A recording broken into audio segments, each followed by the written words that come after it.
ಸಚಿವ ಸಂಪುಟದಿಂದ ವಜಾ ಆದ ಬಳಿಕ ಕೆಎನ್ ರಾಜಣ್ಣ ಅವರು ಸೈಲೆಂಟ್ ಆಗಿದ್ದಾರಾ ಅಂತ ಪ್ರಶ್ನೆ ಮಾಡಿದ್ರೆ ಸೈಲೆಂಟ್ ಆಗಿಲ್ಲ, ಫುಲ್ ಆಕ್ಟಿವ್ ಆಗಿದ್ದಾರೆ. ನಾವು ಯಾವಾಗ್ಲೂ ಹೇಳ್ತಾ ಇರ್ತೀವಿ ಕೆಎನ್ ರಾಜಣ್ಣ ಅವರ ವೈಯಕ್ತಿಕ ವರ್ಚಸ್ಸೇ ಪಕ್ಷದ ಚಿಹ್ನೆ ಅಥವಾ ಅಧಿಕಾರಕ್ಕಿಂತ ಹೆಚ್ಚಾಗಿದೆ ಅಂತ. ಕಿಕ್ಔಟ್ ಆದ ಬಳಿಕ ಕೂಡ ರಾಜಣ್ಣ ಫುಲ್ ಆಕ್ಟಿವ್ ಆಗಿದ್ದಾರೆ. ತುಮಕೂರು ಸಹಕಾರಿ ಬ್ಯಾಂಕ್ ಚುನಾವಣೆಯಲ್ಲಿ ಮತ್ತೆ ಅವರು ಮೇಲುಗೈ ಸಾಧಿಸಿದ ಬಳಿಕ ಅತಿ ಹೆಚ್ಚಿನ ಶಕ್ತಿ ಕೆಎನ್ ರಾಜಣ್ಣ ಅವರಿಗೆ ಬಂದಿದೆ ಅಂತ.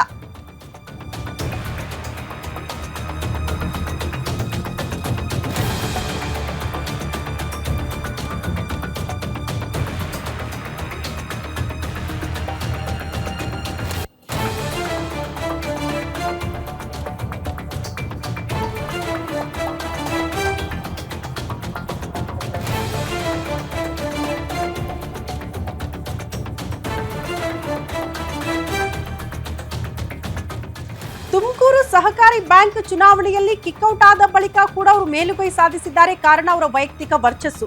ಮತ್ತೆ ಸಚಿವ ಸ್ಥಾನದ ಮೇಲೆ ಆಸೆ ಇಟ್ಕೊಂಡಿದ್ದಾರೆ. ರಾಜಣ್ಣ ಪರ ಕಣಕ್ಕಿಳಿದಿದ್ದಾರೆ ಸಿಎಂ ಹಾಗೂ ಕೆಲ ಮಠಾಧೀಶರು. ರಾಜಣ್ಣ ಪರ ಲಾಬಿಗೆ ದೆಹಲಿಗೆ ಹೋಗಲಿದ್ದಾರಂತೆ ಸ್ವಾಮೀಜಿಗಳ ನಿಯೋಗ.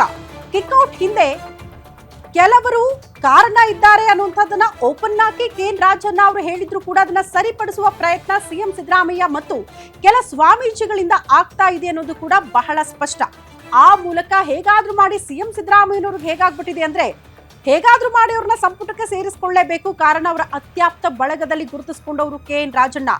ಅವ್ರನ್ನ ವಜಾ ಮಾಡೋದಂತೂ ಅವ್ರಿಗೆ ಬಿಲ್ಕುಲ್ ಇಷ್ಟ ಇರಲಿಲ್ಲ ಬಿಡಿ. ಕಾಂಗ್ರೆಸ್ ಹೈಕಮಾಂಡ್ ಹೇಳ್ತು ಅನ್ನೋ ಕಾರಣಕ್ಕೆ ಅನಿವಾರ್ಯವಾಗಿ ಕ್ರಮ ತೆಗೆದುಕೊಳ್ಳಲೇಬೇಕಾದಂತಹ ಪರಿಸ್ಥಿತಿಯಲ್ಲಿ ಸಿಎಂ ಸಿದ್ದರಾಮಯ್ಯ ಕೂಡ ಇದ್ರು. ಹಾಗಾಗಿ ಈ ತಮ್ಮ ಆಪ್ತ ಬಳಗದಲ್ಲಿದ್ದಂತಹ ನಾಯಕನನ್ನ ಮತ್ತೆ ಸಂಪುಟಕ್ಕೆ ಸೇರ್ಪಡೆ ಮಾಡಬೇಕಲ್ಲ, ಆ ನಿಟ್ಟಿನಲ್ಲೇ ಪ್ರಯತ್ನಗಳಾಗ್ತಾ ಇದೆ. ರಾಜಣ್ಣ ದೆಹಲಿ ಭೇಟಿಗೆ ಸಿಎಂ ಸಿದ್ದರಾಮಯ್ಯನವರೇ ಬೇಡ ಅಂದಿದ್ರಂತೆ. ನಾನೇ ಹೈಕಮಾಂಡ್ ನಾಯಕರನ್ನ ಭೇಟಿ ಮಾಡ್ತೀನಿ, ಮಾತನಾಡ್ತೀನಿ ನಿನ್ನ ಪರವಾಗಿ, ಪ್ರಕರಣದ ಬಗ್ಗೆ ಸಂಪೂರ್ಣ ಮಾಹಿತಿ ಕೊಡ್ತೀನಿ ಅಂತ ಸ್ವತಃ ಸಿಎಂ ಸಿದ್ದರಾಮಯ್ಯ ಹೇಳಿದ್ರು. ನೀನ್ ಹೋದ್ರೆ ವೇಣುಗೋಪಾಲ್ ಸುರ್ಜೇವಾಲಾ ಸ್ಪಂದಿಸಲ್ಲ, ನಾನ್ ದೆಹಲಿಗೆ ಹೋಗಿ ಬರೋ ತನಕ ಕೂಡ ಸುಮ್ಮನಿದ್ ಬಿಡು ಅಂತ ಸಿಎಂ ಸಿದ್ದರಾಮಯ್ಯ ತಾಕೀತು ಮಾಡಿದ್ರಂತೆ. ಹಿಂದುಳಿದ ದಲಿತ ಸ್ವಾಮೀಜಿಗಳು ಹೋಗ್ತಾರೆ ಅಂತ ಕೆಎನ್ ರಾಜಣ್ಣ ಹೇಳಿದ್ರಂತೆ. ನನ್ನ ಪರವಾಗಿ ಅವ್ರು ಹೋಗ್ತಾರೆ ಅಂತ. ಸ್ವಾಮೀಜಿಗಳು ಹೋಗ್ಲಿ, ನೀನ್ ಹೋಗಬೇಡ, ನೀನ್ ಹೋದ್ರೆ ಸುರ್ಜೇವಾಲಾ ಇವ್ರು ಯಾರು ಕೂಡ ಭೇಟಿ ಆಗಲ್ಲ, ಸುಮ್ನೆ ನೀನೇನೇ ಕೇಳಿದ್ರು ಕೂಡ ಸ್ಪಂದಿಸಲ್ಲ. ಹಾಗಾಗಿ ನಿನ್ನ ಪರವಾಗಿ ನಾನ್ ಮಾತಾಡ್ತೀನಿ, ನಿನ್ನ ಪರವಾಗಿ ಸ್ವಾಮೀಜಿಗಳ ನಿಯೋಗ ಹೋಗುತ್ತಾ ಹೋಗ್ಲಿ, ಅವ್ರು ಭೇಟಿ ಆಗ್ಲಿ, ಅವ್ರು ಮಾತಾಡ್ಲಿ. ಆದ್ರೆ ನೀನ್ ಯಾವುದೇ ಕಾರಣಕ್ಕೂ ದೆಹಲಿಗೆ ಹೋಗ್ಬೇಡ, ಕಾಂಗ್ರೆಸ್ ಹೈಕಮಾಂಡ್ ಅನ್ನ ಭೇಟಿ ಆಗುವ ಪ್ರಯತ್ನಗಳಂತೂ ಮಾಡ್ಲೇಬೇಡ ಅಂತ ಸಿಎಂ ಸಿದ್ದರಾಮಯ್ಯನವರೇ ಕೆಎನ್ ರಾಜಣ್ಣ ಅವರಿಗೆ ಸೂಚನೆ ಕೊಟ್ಟಿದ್ರು ಅನ್ನೋದ್ರ ಬಗ್ಗೆ ಮಾಹಿತಿ ಸಿಗ್ತಾ ಇದೆ. ಅಲ್ಲಿಗೆ ಈಗ ಕೆಎನ್ ರಾಜಣ್ಣ ಅವರ ಪರವಾಗಿ ಕೆಲ ಸ್ವಾಮೀಜಿಗಳು ಜೊತೆಗೆ ಸಿಎಂ ಸಿದ್ದರಾಮಯ್ಯ ಬ್ಯಾಟ್ ಬೀಸೋದ್ರಲ್ಲಿ ಅನುಮಾನ ಇಲ್ಲ, ಹೇಗಾದ್ರೂ ಮಾಡಿ ಅವರನ್ನ ಸಂಪುಟಕ್ಕೆ ಸೇರ್ಪಡೆ ಮಾಡಿಕೊಳ್ಳಲೇಬೇಕು ಅನ್ನುವಂತಹ ಪ್ರಯತ್ನಗಳು ತೆರೆ ಹಿಂದೆ ಸಿಎಂ ಸಿದ್ದರಾಮಯ್ಯನವರು ನಿರಂತರವಾಗಿ ಮಾಡ್ತಿದ್ದಾರೆ.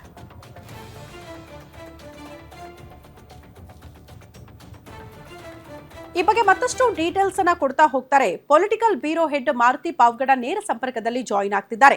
ಮಾರುತಿ, ಕೆಎನ್ ರಾಜಣ್ಣ ಅವರು ಯಾವತ್ತೂ ಕೂಡ ಅಧಿಕಾರಕ್ಕೆ ಅಂಟಿ ಕೂತವರಲ್ಲ. ಕಾರಣ ಅವರ ವರ್ಚಸ್ಸೇ ದೊಡ್ಡ ಮಟ್ಟದಲ್ಲಿದೆ, ವರ್ಚಸ್ನಿಂದಲೇ ಅವರು ಜನಮನ್ನಣೆ ಗಳಿಸಿದವರು ಅಂತ.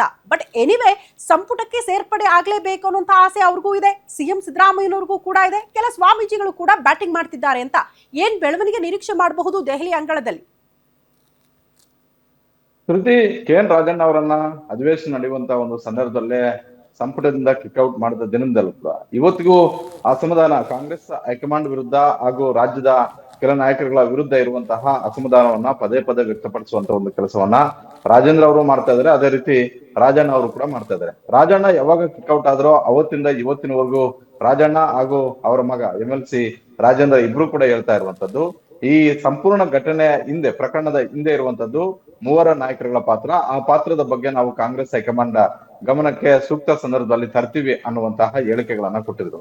ತದ ಬಳಿಕ ರಾಜಣ್ಣ ಅವರನ್ನ ಕಿಕ್ಔಟ್ ಮಾಡಿದ್ದು ಸ್ವಾಭಾವಿಕವಾಗಿ ಪರಮೇಶ್ವರ್, ಮಹದೇವಪ್ಪ ಸೇರಿದಂತೆ ಹಲವು, ಸತೀಶ್ ಜಾರಕಿಹೊಳಿ ಸೇರಿದಂತೆ ಹಲವು ಕಾಂಗ್ರೆಸ್ನ ಹಿರಿಯ ನಾಯಕರುಗಳ ಅಸಮಾಧಾನಕ್ಕೂ ಕೂಡ ಕಾರಣ ಆಯ್ತು. ಯಾಕಂತ ಹೇಳಿದ್ರೆ ಒಂದು ಹಿಂದುಳಿದ ವರ್ಗಗಳ ಮಾಸ್ ಲೀಡರ್ ಅನ್ನ ಸಂಪುಟದಿಂದ ಕೈ ಬಿಟ್ಟಿದ್ದು ನಮಗೆ ಇವತ್ತು ಯಾವುದೇ ಸಮಸ್ಯೆ ಆಗದೆ ಇರ್ಬೋದು, ಆದ್ರೆ ಮುಂದೆ ಬರುವಂತಹ ಸ್ಥಳೀಯ ಸಂಸ್ಥೆಗಳ ಚುನಾವಣೆಗಳಾಗಿರ್ಬೋದು, ಸಹಕಾರ ಸಂಘಗಳ ಚುನಾವಣೆಯಲ್ಲಿ ಕಾಂಗ್ರೆಸ್ ಪಕ್ಷಕ್ಕೆ ದೊಡ್ಡ ಮಟ್ಟದ ಒಂದು ಪೆಟ್ಟು ಆಗುತ್ತೆ ಅನ್ನುವಂತ ಒಂದು ಚರ್ಚೆಯನ್ನ ಆರಂಭ ಮಾಡಿದ್ರು. ಜೊತೆಗೆ ಮುಖ್ಯಮಂತ್ರಿ ಸಿದ್ದರಾಮಯ್ಯ ಅವರ ಆಪ್ತ ಬಣದಲ್ಲಿ ಗುರುತಿಸಿಕೊಂಡಿರುವಂತಹ 2 ವರ್ಷಗಳಿಂದಲೂ ಕೂಡ ನಿರಂತರವಾಗಿ ಮುಖ್ಯಮಂತ್ರಿ ಸಿದ್ದರಾಮಯ್ಯ ಅವರ ಪರವಾಗಿ ಬ್ಯಾಟಿಂಗ್ ಮಾಡ್ತಾ ಬಂದಿರುವಂತಹ ರಾಜಣ್ಣ ಅವರನ್ನ ಸಂಪುಟದಿಂದ ಅಷ್ಟು ಸುಲಭವಾಗಿ ಸಿದ್ದರಾಮಯ್ಯ ಅವರು ಕಿಕ್ಔಟ್ ಮಾಡಿರಲಿಲ್ಲ. ಆದ್ರೆ ಅವತ್ತು ಸಿದ್ದರಾಮಯ್ಯ ಅವರು ಕೂಡ ಅನಿವಾರ್ಯತೆ ಇತ್ತು.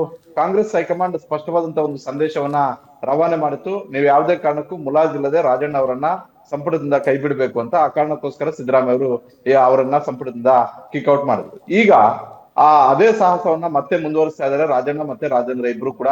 ಇಡೀ ರಾಜ್ಯದ ದಲಿತ ಮತ್ತೆ ಹಿಂದುಳಿದ ನಾಯಕರ ಮುಖಂಡರುಗಳನ್ನ ಸಂಪರ್ಕ ಮಾಡ್ತಾ ಇದ್ದಾರೆ. ನಾವು ಮಾಡಿದ ತಪ್ಪಾದ್ರೂ ಏನು, ನಮ್ಮನ್ನ ಯಾಕೆ ಕಿಕ್ಔಟ್ ಮಾಡಿದ್ರು, ನಾವು ಮತ್ತೆ ಯಾಕೆ ಸೇರ್ಬಾರ್ದು, ಈ ಪ್ರಶ್ನೆಗಳನ್ನ ಸಿದ್ದರಾಮಯ್ಯ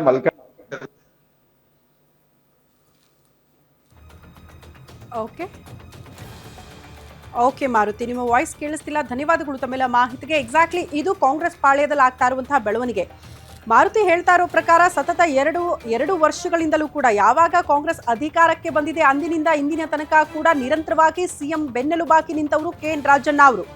ಅವ್ರನ್ನ ಪದೇ ಪದೇ ಎಲ್ಲಾ ಹಂತಗಳಲ್ಲೂ ಕೂಡ ಸಪೋರ್ಟ್ ಮಾಡ್ತಾ ಸಿಎಂ ಸಿದ್ದರಾಮಯ್ಯನವರ ಬೆನ್ನಿಗೆ ನಾನಿದ್ದೀನಿ ಅನ್ನುವಂಥ ಸಂದೇಶವನ್ನ KN ರಾಜಣ್ಣ ಅವರು ಪದೇ ಪದೇ ಕೊಡ್ತಾ ಇದ್ರು. ಈಗ ಅಂಥ ನಾಯಕನೇ ಜೊತೆಗಿಲ್ಲ ಅನ್ನೋ ಬೇಸರ ಸಿಎಂ ಸಿದ್ದರಾಮಯ್ಯನವ್ರಿಗೂ ಇದೆ. ಹಾಗಾಗಿ ಹೇಗಾದ್ರೂ ಮಾಡಿ ಸಂಪುಟಕ್ಕೆ ಸೇರಿಸಿಕೊಳ್ಳಲೇಬೇಕು ಅನ್ನುವಂತಹ ಇಂಗಿತವನ್ನ ಸಿಎಂ ಸಿದ್ದರಾಮಯ್ಯ ಕೂಡ ಹೊಂದಿದ್ದಾರೆ. ಕೊನೆಗೆ ರಾಜಣ್ಣ ಅವ್ರಿಗೂ ಕೂಡ ಆಸೆ ಇದೆ. ಹಾಗಾಗಿ ಹೈಕಮಾಂಡ್ ಮಟ್ಟದಲ್ಲಿ ಈ ಬೆಳವಣಿಗೆಗಳು ಎಷ್ಟು ಮಟ್ಟಿಗೆ ಆಗುತ್ತೆ, ಇವರ ಪ್ಲಾನಿಂಗ್ಗಳು ವರ್ಕೌಟ್ ಆಗುತ್ತಾ, ಇದೆಲ್ಲವೂ ಕೂಡ ಸದ್ಯಕ್ಕಿರುವಂತಹ ಕುತೂಹಲ.